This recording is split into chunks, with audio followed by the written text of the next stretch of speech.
everyone. Welcome to Toad TV. I am Mary Beth. I'm Helen. And that is Hugo. He is outside talking to the construction workers next door. We have a lot of construction going on next door, and he feels he needs to let them know exactly what they're doing. They need a foreman. Yes. So obviously the one that they have is not doing a good job. There goes Ivy. You may notice a new piece of furniture behind us. The cats have well and truly taken over the house, as is only right and good. Right. As you will have seen at the beginning, we put the cat tower there. Agatha made it from the cat tower to the top of the bookcase to the mantle over here, and then decided she was one of the best jelly cats that we had possible. So she has shown us exactly where she thinks she belongs. She knocked the octopus off his perch and took his place. It was very rude of her. The octopus is now back where he belongs. However, Agatha is still ruling the roost. She has gone up and down, and she loves to explore. Yeah. Arthur helped me put it together. Yeah.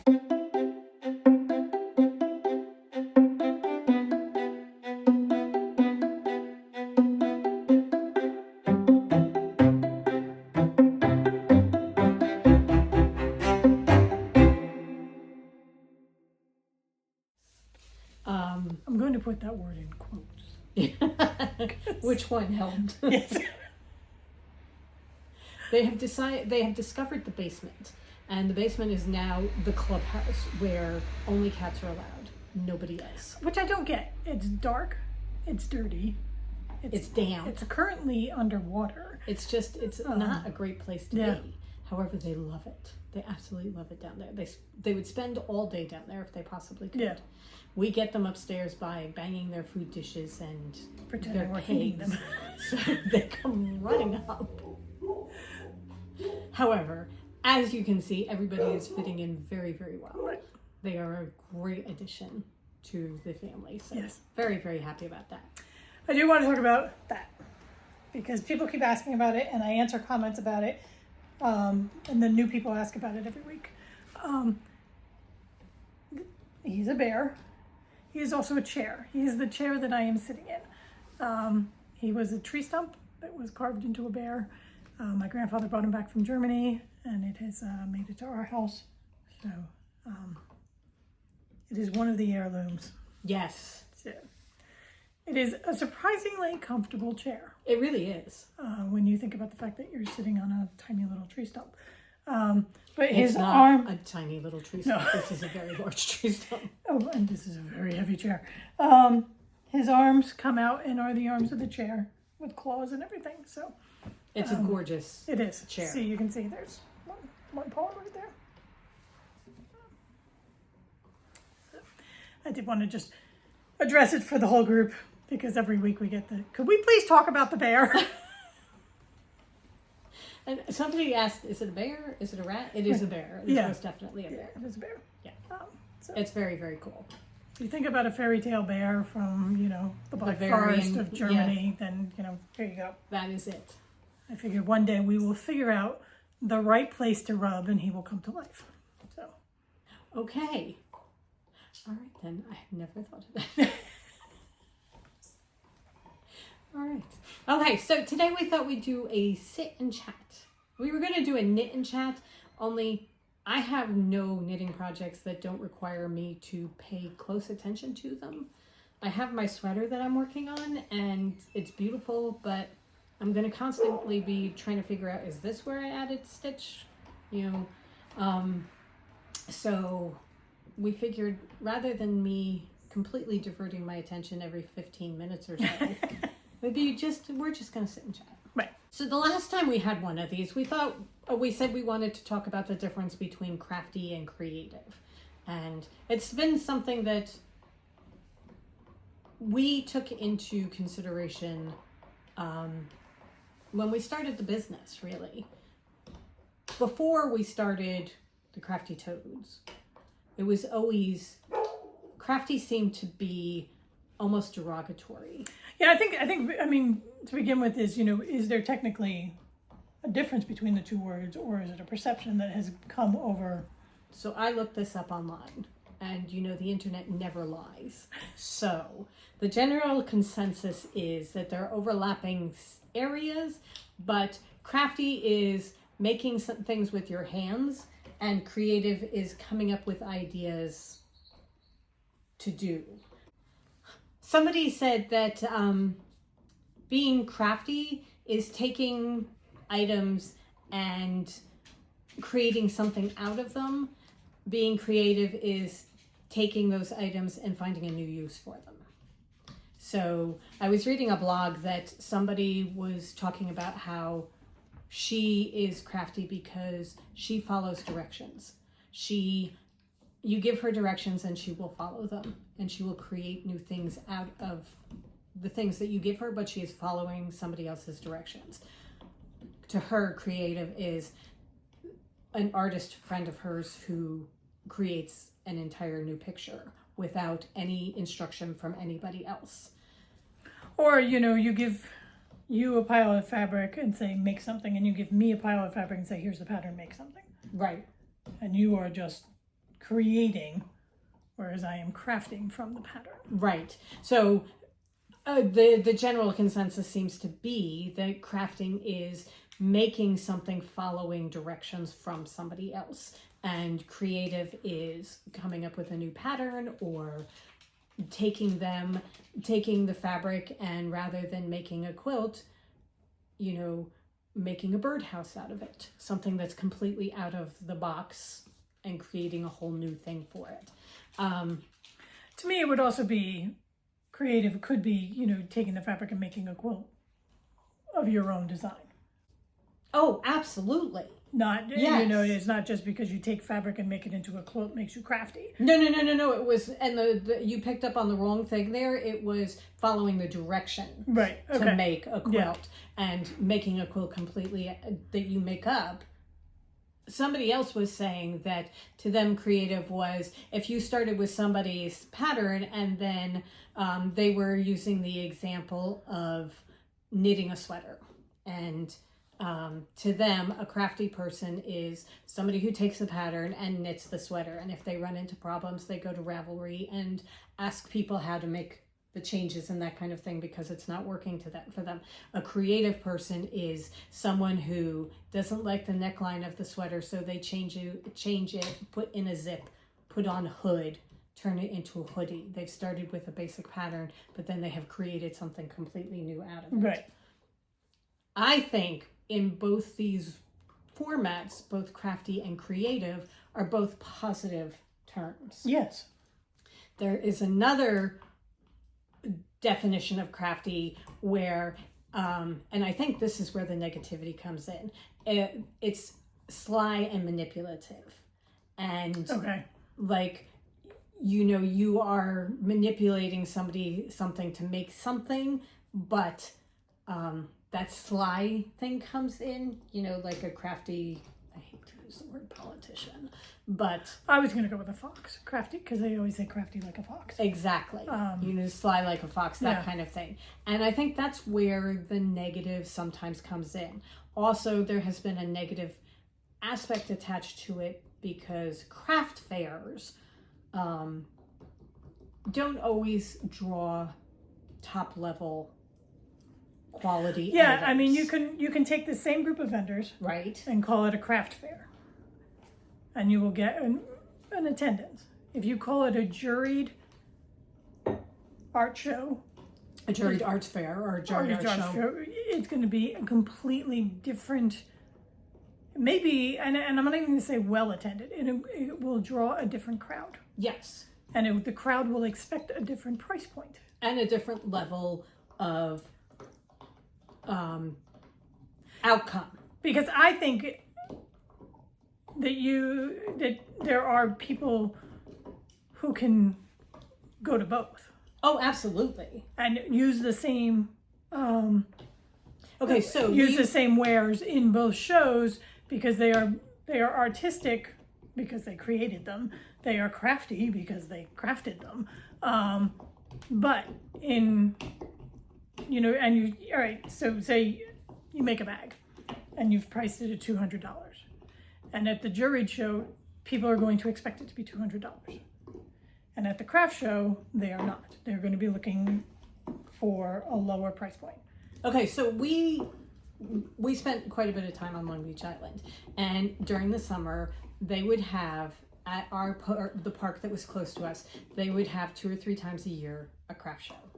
And at this craft show, you would get people who sold, I'm going way back now, people who sold tube socks, people who sold cassettes with like the 50s, 60s, 70s music on it, that kind of thing. You would have people who crocheted a bunch of different things, that kind of thing. And you would also have the people that made the birdhouses and the people who, and I'm talking about the birdhouses that are in the shape of birds. We had a couple of them. Right. Okay, because that guy would go to both. So Yeah. he would go to both, and you'd have people who made bags, like the bags that we make, not so much the project bags, they were making more tote bag type of things. And then further down the island, you had the juried arts fair that came once a year, and you had to submit your work. There was a group of people that judged your work to decide whether you were good enough to be in this fair. And then it was a limited number, and it was all craft. It was all creative things. There were no tube socks. There were no It was handmade. discounts, or I mean, not discounts, discs or Nothing CDs that or anything like that. feel like fell off the back of a truck somewhere, and they are We now have reselling. done it where we wind up next to the window people, and Right. Anderson Windows has a booth, or the bath fitting place. It's And, always the bath fitters. you know, you have the bath fitters that come, and they just do all of these because they have a welcome audience. You go to a juried arts fair, and they are not there. Right. It is only people who are creating things and making things. The guy who made the birdhouses was at both. He went to both of them, and he sold his birdhouses for the same amount at both. Right. He didn't raise the price at the juried arts fair. He sold it for the same amount, but at the craft show, you have people who are going to quibble with you on the price, because we've done it, and they're the ones that are going to come up and say, Not the quibbling. We've been the vendor. yeah, oh yeah, we've been the vendor, and we've had people come up and say, "Oh, this is $11. Can I get 2 for $15?" type of thing, where they give you suggestions on your pricing, and you have to be, very nice and say no, go away, because obviously you don't deserve my items. Anyway, but at the juried arts fair, there is never any of that. It's always, this is the price. Right.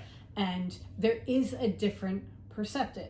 And part of the problem there with the example that you've used is that people who are running the show allow the others in so that they lower the value of their own show. Yes, because they are not doing a juried art show. Right. They are doing And I will a say, craft show. you are also paying for your space. There's a difference in the level of Not that you only pay for your that, space. to get into the craft show that's in the field, you just walk in. To get into the juried art show, you pay $10 or $15 As to a get customer, in yeah. the door as the customer. Right. So the customers are paying to get in. Right. So that you're paying for this. This is something that you are paying to go to. You're not expecting the tube sock guy. Right. You're expecting the glass spider guy that, I got a whole bunch of glass spiders one year. Little tubes, little blobs of glass, hand-blown glass that then they soldered little metal pieces with 8 legs. I loved them. I had them hanging on my screen door because I got one in every color of the rainbow. I adored them. Anyway, that's the kind of thing you expect to get there. At the craft fair that's in the field, you're not surprised to see like beaded jewelry. Right. At the juried arts fair, you're not surprised to see You're hand-blown expecting- glass jewelry, or I was going to say your jewelry, you're expecting your finer metals, right, and a little more workmanship to them. right. There So is nothing wrong with either of the jewelry designers or the any of the designers. It's just there's a difference Right. in quality, because there's a difference in quality of the items that you're starting. Well, I mean, just for starters, you go in. I mean, you know that the person who put the beaded bracelet together could do it in a shorter amount of time than the person that spent weeks Right. handcrafting this piece of silver or whatever. Right. So So one of the things that popped up when I was doing this was Crafty goes towards temporary objects, items of lesser quality type of thing, and Creative goes more towards higher end products. and I would think, to me also, Crafty goes more towards hobby, whereas Creative goes more towards life's work. type of So thing. for us, it's, are we the Crafty Toads? Are we the Creative Toads? When I came up with the name of the Crafty Toads, Marybeth did not want it. And it because- wasn't because of Crafty. I didn't want the Toads band. However, I have accepted it. Because we are the Toads now. To so many people, we are the Toads. Anyway. But and also we did go back and forth on the word crafty, Right. because it has been. I mean, I think it's gotten better, but at the time that there was a much more negative connotation towards it, and we wanted to be taken more professionally than. Oh, they're crafty. Right. And I am crafty. yes. In both the sly and Yeah, you're sly. Poker face here. Right. But the I am crafty because Yes. I mean, We make things with our hands. Right. This is our life, our jobs, everything. We make things with our hands. That's Right. That's who we are.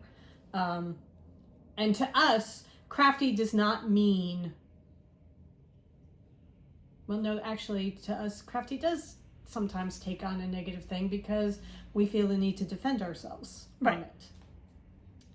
I don't want anybody looking at our bags or anything that we make and thinking that it's crafty because it's badly put together or anything like that. We are very, very careful when we send things out to try and make sure it is the best quality that we can create. right. And I'd hate for somebody to look at it and say, oh, that's crafty. It's right up there with, I That's can cute. do that. And I think to a certain extent, that is also a level of difference between crafty and creative. Mm-hmm. Crafty things you look at and you think, I can make that. And most people probably can. Given some instructions and direction, you can do that. Creative, when you look at some of the things that are out there, I had a painting that was of a whale. I actually got it from the craft fair, not the Jury Dawes fair, but it was a painting of a whale and a scuba diver swimming alongside the whale. And it was beautiful in its simplicity almost, because it was not overly detailed or anything like that. What struck you right away was the size difference between the whale and the person. And it just, you honed in on that. I would not think to do that size difference.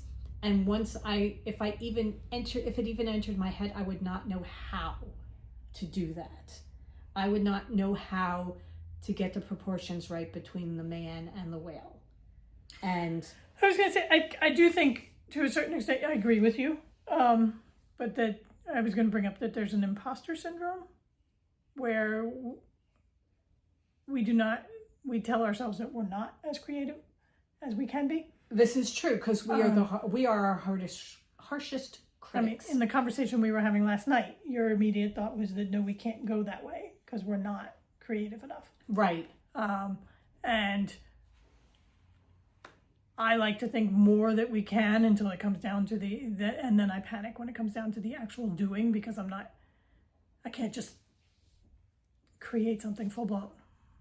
But that's where I can help, because once I get my mind around it, Right. then I can see the bigger picture a little bit better, so that I can say, oh, what if it's this? We were both raised by parents who had definite ideas of what real jobs are, and going off on your own and dying yarn is not one of them. And we have proven them wrong, however, because we are making a lovely little life for ourselves. Right. You know, we can support ourselves, we do very well. But in my mother's eyes, still, this is not a real job. I don't leave the house. I don't go to an office. I don't work for somebody else. And there's no security to it. Yeah. And I think that was the biggest thing for both of them. For my dad, definitely. For our dad, not my dad. It's not like I have a different one from her. But it's especially true. since his genes are Graham genes are strong. But it's the security of, because you will never have, I mean, and in this day and age, even if you go off and have a corporate job, there's no security. Used to be, government was the safest job to have. Work for the government. What do? You go work for the government, right? And you have your safest job in the world. Okay, not going off down that tangent. But so that's, and we have to break that every single day. We have to break what was ingrained in us. That, yes, this is a job.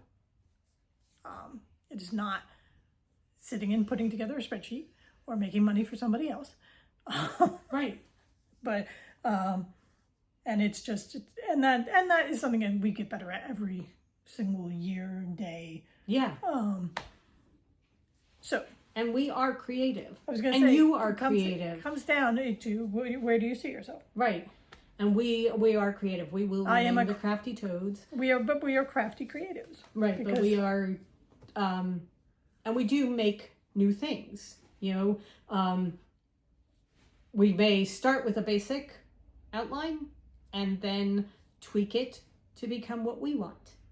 And also, to begin with, when you were using the term crafty, you don't want anybody to look at your bag and say that was crafty or anything like that.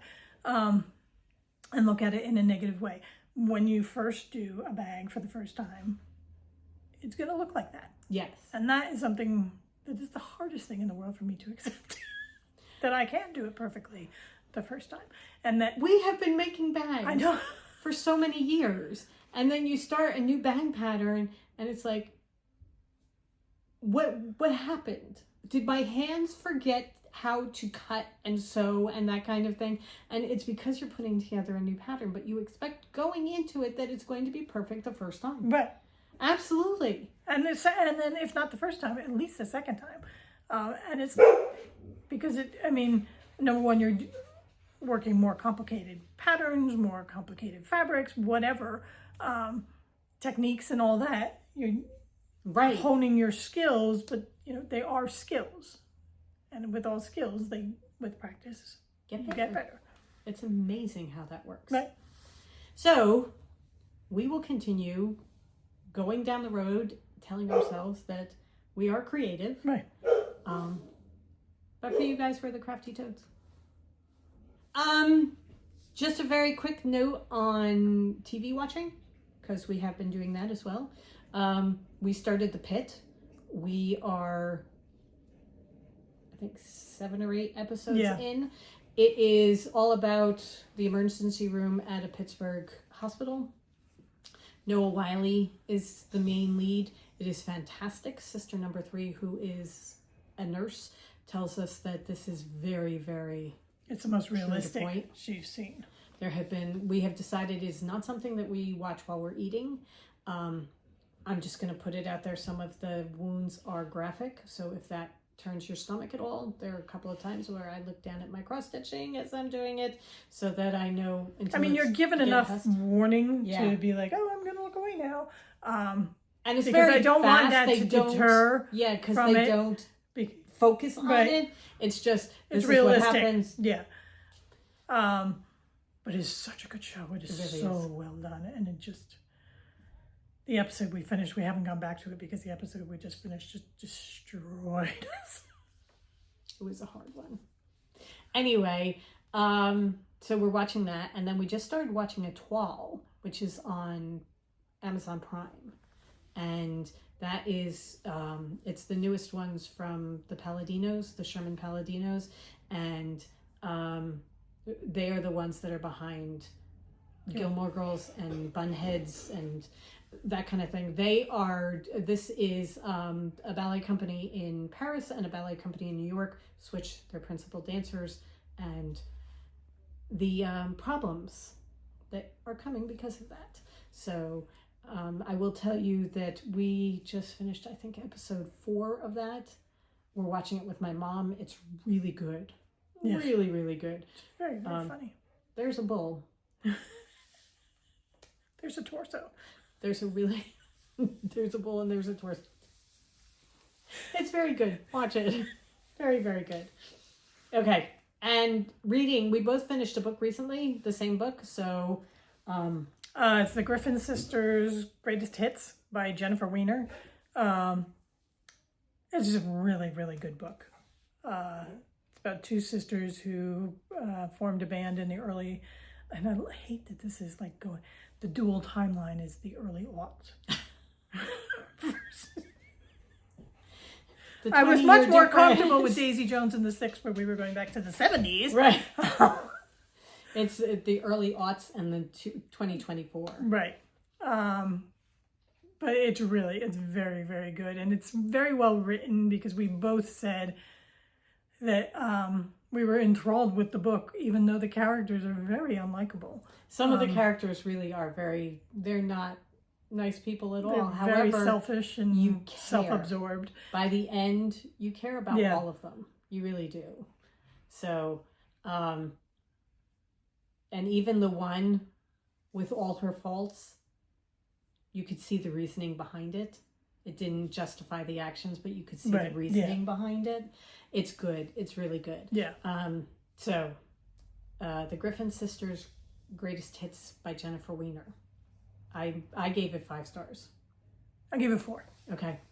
It's a good one. Yeah, It's a really it good is. one.